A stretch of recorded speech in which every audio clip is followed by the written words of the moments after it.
Buenos días, buenas tardes o buenas noches, dependiendo de la hora en que usted vea el presente video. En esta ocasión le voy a narrar la historia y leyenda de la casa del judío, sucedido en las calles del Cacahuatal, allá por el barrio de San Pablo, casi en los suburbios de la ciudad, tantas veces llamada de los Palacios, y en la calle conocida con el nombre de El Indígena Cacahuatal. En tal lugar existe una casa vieja que data de mediados del siglo XVII y que hoy, después de tantos años, es del todo una ruina pronto a desaparecer. Está carcomida por la humedad y el salitre, llena de hierbas que han nacido entre las cuarteaduras de sus ennegrecidos muros, destechada con maderos hendidos y apolillados que han dejado vacíos los claros de las puertas y ventanas. Aquella casa próxima a derrumbarse es fea, triste, melancólica, por una soledad solo ininterrumpida por la noche, sin luz de aquel barrio, por el chirrido de los repugnantes murciélagos que azotan las paredes, o por el canto de uno que otro desvelado tecolote que abandona las torres viejas para ir a visitar este sepulcro falto hasta de cadáveres. La casa, por lo demás, pertenece a la orden usado entonces por las cruces, emblemas, letras, grillos y adornos que casi borrados contiene su fachada. Más parece haber sido de tranquila mansión de un obispo o de un solitario religioso que huye el bullicio de la ciudad que de la morada de un judío, como quiere la tradición.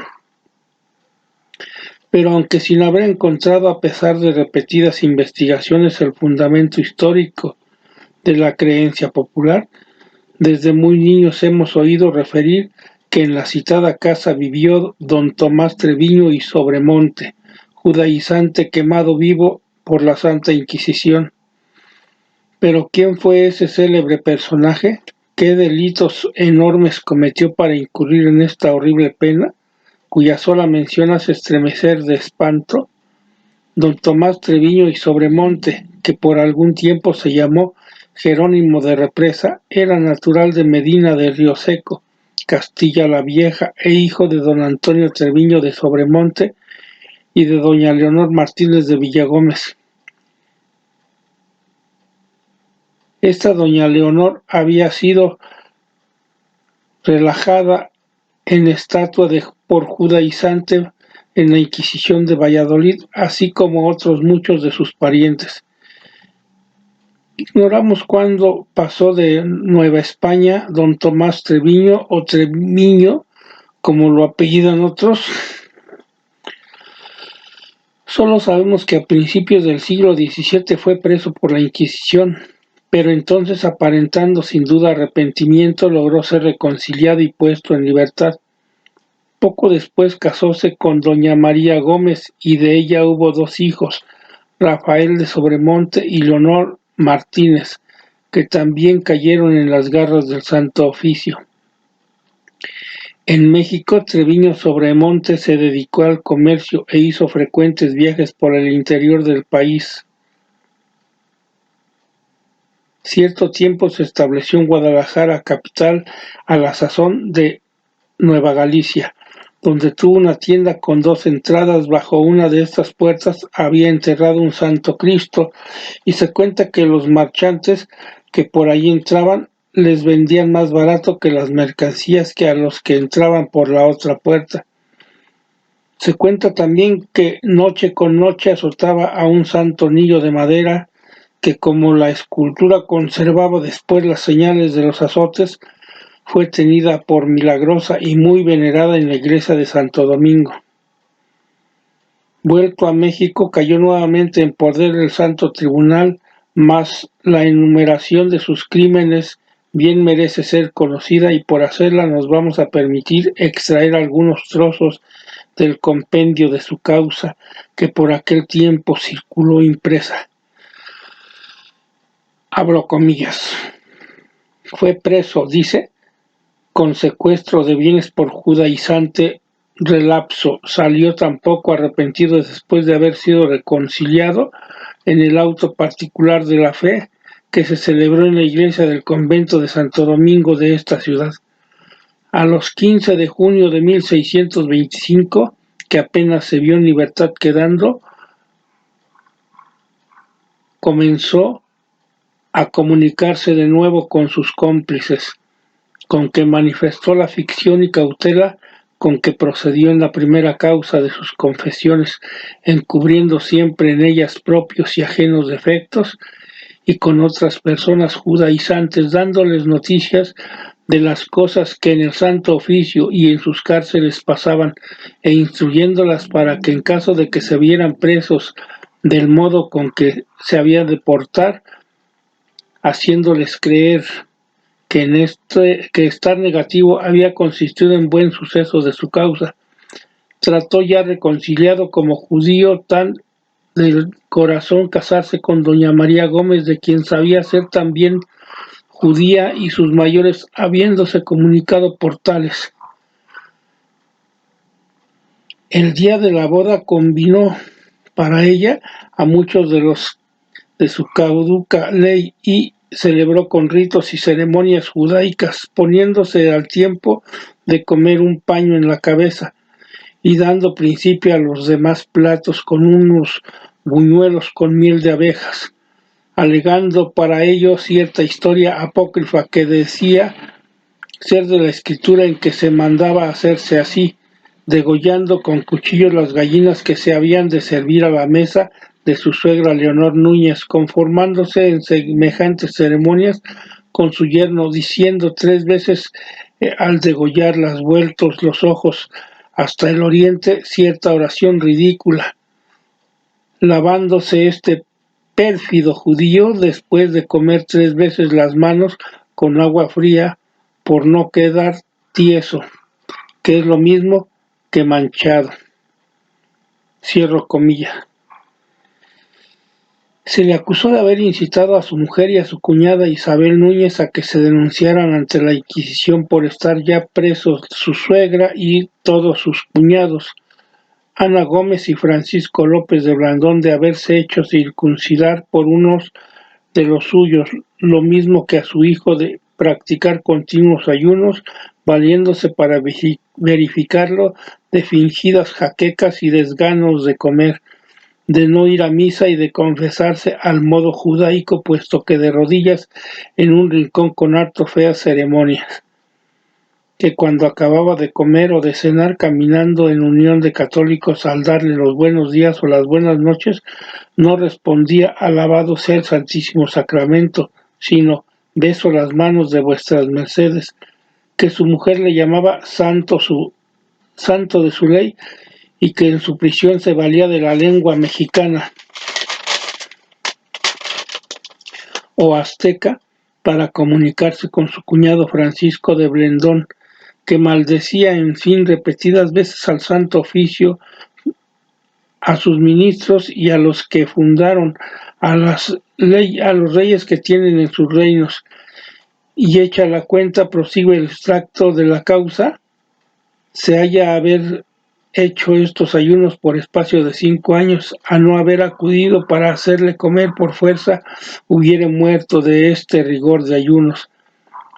Los delitos suyos, si se hubieran de referir, pedían volúmenes grandes. Basta decir que la noche que se notificó su sentencia de relación descubrió el rostro y se quitó la máscara de fingido católico y dijo que era judío y que quería morir como tal, y que le cosía la muerte habiendo acabado de hacer el ayuno de 700 veces ya realizado, y que estos ayunos consistían en abstenerse de comer durante 72 horas, diciéndole que había de morir al día siguiente. Dijo que no, sino que el día que estaba contado, el día al modo judaico de puesta de sol a sol. Seamos justos leyendo las líneas anteriores. Se pregunta una,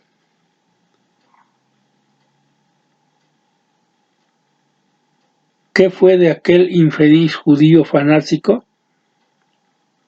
¿Sus sectarios no le contarán por ventura en el número de los mártires de su religión? El 11 de abril de 1649 celebró la Inquisición uno de los más notables y pomposos autos, y entre otros fue juzgado y condenado a ser quemado vivo don Tomás Treviño de Sobremonte. No describiremos la famosa procesión de la Cruz Verde que salió de la víspera, ni conduciremos al que está escuchando al retablo que se levantó en la plazuela del Volador apoyado en la fachada de la iglesia de Porta Coeli, ni oiremos la lectura fastidiosa de muchas causas insípidas y monótonas. Solo seguiremos a don Tomás de Treviño. Salió al cadalso con San Benito y coraza de condenado, sin cruz verde en las manos, que no la quiso admitir, mordaza en la boca porque eran tantas las blasfemias que decía, que se usó de este medio para no escuchar sus envalentonadas que hacía. Fue entregado a la justicia y brazo seglar. Una vez en poder de la autoridad civil, se le montó en una mula que mucho corcoveaba, se le mudó a otra y enseguida a otras sucesivamente. El vulgo dijo que los animales no querían llevar a cuestas a un perro judío. ¿Por qué no decir mejor que se resistían a conducir a un pobre hombre a tan semejante suplicio? Al fin se le pudo subir a un caballo que era conducido por un indio. El indio exhortaba a Sobremonte para que creyera en Dios Padre, Dios Hijo y Dios Espíritu Santo, pero al decirle las palabras tales, acompañaba sus palabras con la acción, dándole tremendos puñetazos en la cara y donde cayera en las diferentes partes del cuerpo que se le antojaba o que en azar recibían los golpes del indígena. ¡Qué espectáculo aquel! Un siervo casi esclavo de la colonia, atormentando a una víctima de su dominador, del que lo explotaba. El rey en su cabalgadura atravesó las plazas, los portales, las calles de Plateros y San Francisco, actual calle de Madero, hasta llegar al quemadero situado en el convento de San Diego y la Alameda, que actualmente está en el lado poniente de la Alameda Central de la Ciudad de México, y donde hay una placa que expresa que ahí era el quemadero de la Santa Inquisición. Llegado a ese lugar, se le amarró al garrote del suplicio. El gentío era inmenso, llenaba todas las avenidas, las azoteas y las casas vecinas. Las torres de las iglesias de San Diego y San Hipólito, las ventanas y todas las copas de los árboles de la Alameda. Esa multitud estaba formada por curiosos que iban a presenciar el acto teatral y de devotos que esperaban ganar miles de indulgencias. Los sentimientos humanitarios se escondían allá en el fondo de los corazones.